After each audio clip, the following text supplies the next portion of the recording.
উপদেষ্টা অধ্যাপক ডক্টর মোহাম্মদ ইউনূস বলেছেন, যত দ্রুত সম্ভব জাতীয় নির্বাচন আয়োজন করা তার সরকারের সর্বোচ্চ অগ্রাধিকার। তিনি বলেন, আমি আমাদের জনগণকে আশ্বস্ত করেছি যে প্রয়োজনীয় সংস্কার সম্পন্ন হলে আমাদের উপর অর্পিত দায়িত্ব অনুযায়ী আমরা একটি অবাধ, সুষ্ঠু ও অংশগ্রহণমূলক নির্বাচন আয়োজন করব। শুক্রবার থাইল্যান্ডের রাজধানী ব্যাংককে বঙ্গোপসাগরীয় দেশগুলোর আঞ্চলিক সহযোগিতা জোটের শীর্ষ সম্মেলনে ভাষণ দানকালে প্রধান উপদেষ্টা একথা বলেন।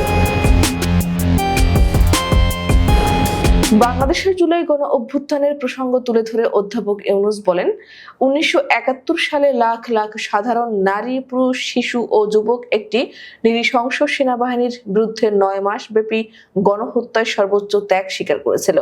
বাংলাদেশের সরকার প্রধান বলেন, আমাদের জনগণ একটি অন্তর্ভুক্তিমূলক